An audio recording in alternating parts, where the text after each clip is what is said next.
why I'm making this video. So I got invited by a couple of my friends, Amy and Jason, to come to PodCon 2 after they were here last year for the first one. I'm staying at the Hilton Seattle, and they're staying at the convention-sponsored, recommended, group-rated hotel, which is the Sheraton. And so for me, I'm a Hilton Honors member, so that's why I picked the Hilton brand of hotels. And also I got a particular deal which made it potentially online with kind of what they got. So for me, I got, because I'm a gold member, I got a room rate that was about $129 a night, and it was also included, it had access to the executive lounge.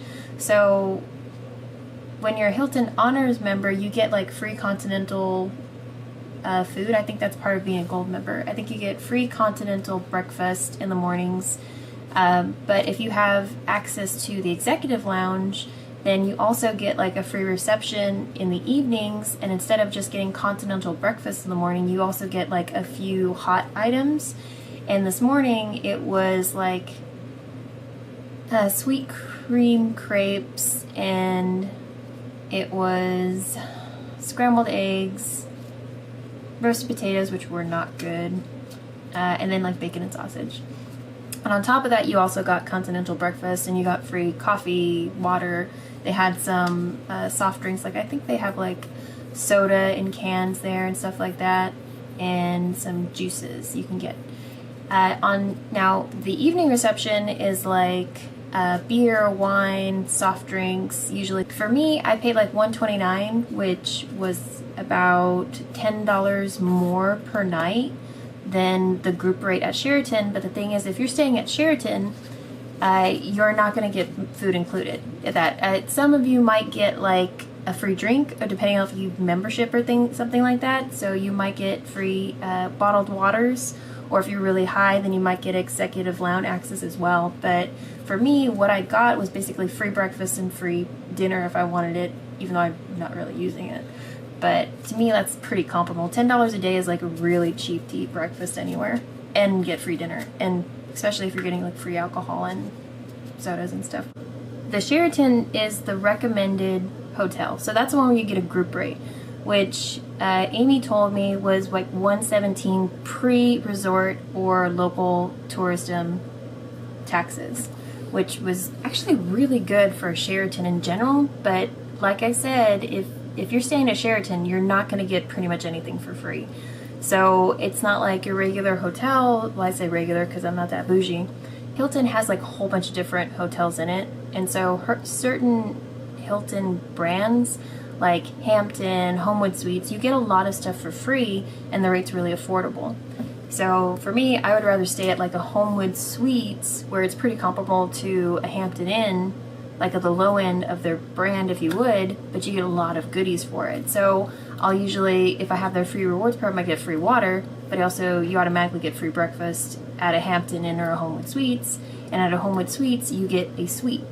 And a lot of times you get them for the same price as like one single room. And on top of that, Homewood Suites also have free receptions in the evening. So you can save a lot of money, especially if you're traveling by yourself and you don't necessarily want to go out or if you're traveling for business and you don't necessarily want to explore a city, or if you've been there many times, like you just want to just eat something and go to bed, or you have to answer emails or work anyway, then these are one of like the more practical brands, if you would, where Sheraton is a luxury brand. So what you get with their luxury brands is you're going to pay for pretty much everything except for the room. The room rate is basically all that you get with your room rate. So if you're lucky and you're like you're part of their rewards program, then you might get like a couple little things for free. And so I believe Amy's a Marriott member, so she got bottled water for free. The big advantage I'd say though is that the rooms are definitely renovated. They look awesome. Like the hotel, beautiful, gorgeous. You can tell it was just redone, and they told me from even last year it looks really, really good. Like they just got in there, cleaned it up, where this place, not so much. Not so much, but it's got more amenities. So if you're going on the cheap side, you just gotta figure out where you're spending your money. Where if you'd stay at the Sheraton and you didn't have any sort of rewards programs going for you, then you would have to like buy your own breakfast. And I will tell you that that there is a Starbucks and there's few restaurants in the Sheraton branch, but they're all rather expensive. And I would say a lot of them are like way too expensive, but it's a luxury brand, so that's what people expect to have at the hotel, or like very expensive luxury brand restaurants, because it's a luxury brand hotel. There is a Starbucks, but I will tell you that Starbucks is one of the busiest Starbucks I have ever seen. And we went to the first Starbucks because we're in Seattle, and that Starbucks was not as busy, as slow moving as the Starbucks in the Sheraton Hotel. Not because of lack of hustle, but the line was so long because everybody's going to get breakfast at the same time because we're all going to the convention, which is right across the street. And so when I met up with Amy and Jason this morning for day one, I was like, guys, you know what? I'm gonna just try my app, because you know Starbucks, you can actually you can pre-order on a Starbucks app, especially if you have like your Starbucks card. Well, if you have to have a Starbucks card and have money loaded into it, you can actually go into their Starbucks app, find nearby Starbucks, and order in advance and just pick up. Now you're in Seattle, you cannot spit without hitting a Starbucks here. Like, the Pokestops are legit though, because there's like Pokestops everywhere. But, so all I did is I picked up my phone. Well, we were still in line, and there's like 20 people in front of us. Picked up my phone, looked on the map, find something nearby. There was 2 Starbucks across the street, either in 2 different directions from us. And so we picked all of our food. Well, we're still in line. It only moved one person when we did all this, basically. We pre-ordered a Starbucks across the street, walked across the street, and waited 2 minutes for it to be ready.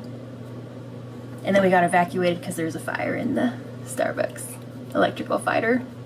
But luckily, I had the common sense to grab my food before that happened. I just finished my order before they caught the place on fire. Got evacuated, grabbed 2 other people's meals with me, and we got out there and I found them and I gave them their food, and then we left. So not only will you get your food faster, but you'll also have a great story about being evacuated from Starbucks. So win-win. Don't go to the Starbucks in the hotel an hour to 30 minutes before the convention. Here, kind of piddled around a little bit. Friday, we did basically kind of the same thing. We actually went to the Public Center. We went to the MoPop, which is a museum of popular art. They had a Marvel exhibit, totally awesome. Had a great time. Took some pictures, definitely worth the money. They had a exhibition on horror, fantasy, sci-fi, sound in general, indie games. So if you guys do decide to do the PodCon, I definitely recommend maybe coming a little bit earlier and kind of doing like the more touristy things like the public market square and the MoPac for sure. Space need to look a little bit rusty. Kind of like a sprinkler in my bathroom. Also something I think needs to be replaced. Probably why this was a little bit cheaper and came with executive access.